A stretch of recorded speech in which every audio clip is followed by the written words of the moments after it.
സകല ചൂഷണങ്ങളിൽ നിന്ന്. അതാണ് യഥാർത്ഥത്തിലുള്ള ആത്മീയതയുടെ സവിശേഷത.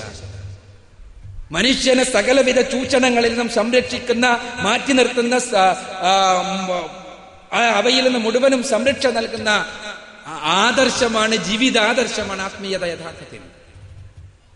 എന്നാൽ ആത്മീയതയുടെ വക്താക്കളായി രംഗത്ത് വരുന്നവരോ അവർ ചെയ്യാറുള്ളത് തങ്ങളുടെ താല്പര്യത്തിനു വേണ്ടി മതവിശ്വാസികൾ എന്നറിയപ്പെടുന്ന ആളുകളെ ചൂഷണം ചെയ്യാൻ വേണ്ടി ആത്മീയതയെ ഉപയോഗപ്പെടുത്തപ്പെടുകയാണ്. ഇന്ന് നമുക്കറിയാം ആത്മീയതയുടെ ലോകത്ത് ആരൊക്കെയാണ് വിലസിക്കൊണ്ടിരിക്കുന്നത് എന്ന്. കേരളം ദൈവത്തിന്റെ സ്വന്തം നാടാണ്. ആണോ? അല്ല, ദൈവങ്ങളുടെ സ്വന്തം നാടോ? പുതിയ പുതിയ ദൈവാവതാരങ്ങൾ, ആ ദൈവാവതാരങ്ങൾ പുതിയ രൂപഭാവങ്ങളിൽ പ്രത്യക്ഷപ്പെട്ടുകൊണ്ടിരിക്കുന്നു. പക്ഷേ അത്ഭുതകരം, എല്ലാ കാര്യങ്ങളെയും കുറിച്ച് അറിയാവുന്ന, മുൻകൂട്ടി പ്രവചിക്കുന്ന മഹാദൈവങ്ങൾക്കൊന്നും തന്നെ സുനാമി തിരകളെ കുറിച്ച് ഒന്നും പറയാൻ കഴിഞ്ഞില്ല.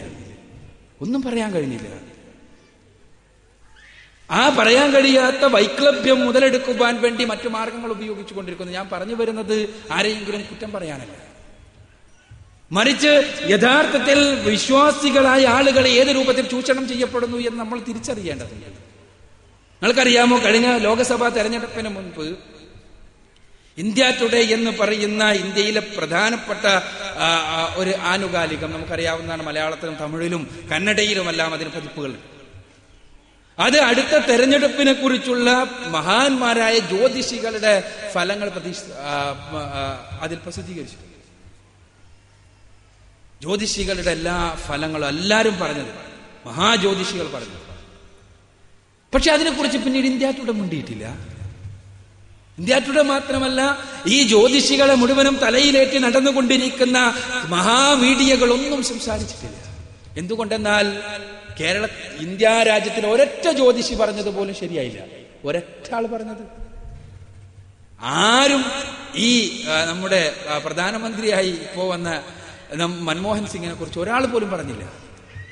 അതേസമയം ആരെങ്കിലും ഒരാൾ ഏതെങ്കിലും രൂപത്തിൽ ഒരു കുറുതായ മനുഷ്യനായിരിക്കാൻ സാധ്യതയുണ്ടൊരു പ്രധാനമന്ത്രി എന്നെങ്ങാനും പറഞ്ഞിരുന്നുവെങ്കിൽ നമ്മുടെ മാധ്യമങ്ങൾ മുഴുവനും വെണ്ടക്കക്ഷരത്തിൽ ഈ മഹാജ്യോതിഷിയുടെ മഹത്തായ കാര്യങ്ങൾ പറയുവാൻ വേണ്ടി സ്ഥലം അനുവദിക്കുമായിരുന്നു. അല്ലെ, ഞാൻ പറഞ്ഞു വരുന്നത് ആത്മീയത എങ്ങനെ ചൂഷണം ചെയ്യപ്പെടുന്നു എന്നാണ്. ദൈവങ്ങൾ, ഞാൻ പറഞ്ഞു, അതിനുവേണ്ടി ചെലവഴിക്കപ്പെടുന്ന ഊർജവും വ്യയവും, ആത്മീയതയുടെ പേരിൽ നടക്കുന്ന വ്യാപാരങ്ങൾ, ഇതാണ് നമ്മുടെ കേരളത്തിന്റെ, ഇന്ത്യ രാജ്യത്തിന്റെ പൊതുവെയും കേരളത്തിലെ സവിശേഷമായുമുള്ള സവിശേഷതകളായി നമ്മൾ കാണുന്നത്.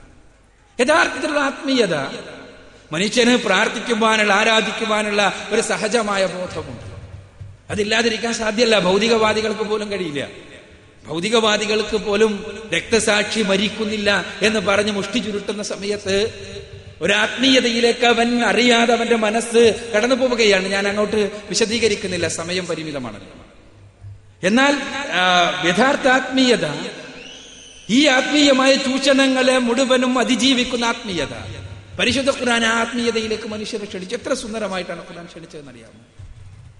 ഖുർആനിലെ 2-ാമത്തെ അധ്യായം സൂറത്തുൽ ബഖറയിലെ 21-22 വചനങ്ങൾ വളരെ സരളമായി, അതോടൊപ്പം അതീവ സുന്ദരമായി ഖുർആൻ ക്ഷണിച്ചു. യാ അയ്യുഹന്നാസ് യഅ്ബുദൂ റബ്ബക്കുമുല്ലദീ ഖലഖക്കും വല്ലദീന മിൻ ഖബ്ലിക്കും ലഅല്ലക്കും തത്തഖൂൻ അല്ലദീ ജഅല ലക്കുമുൽ അർള ഫിറാശൻ വസ്സമാഅ ബിനാഅൻ വഅൻസല മിനസ് സമാഇ മാഅൻ ഫഅഖ്റജ ബിഹി മിനത്ത് തമറാത്തി റിസ്ഖൻ ലക്കും ഫലാ തജഅലൂ ലില്ലാഹി അൻദാദൻ വഅൻതും തഅലമൂൻ.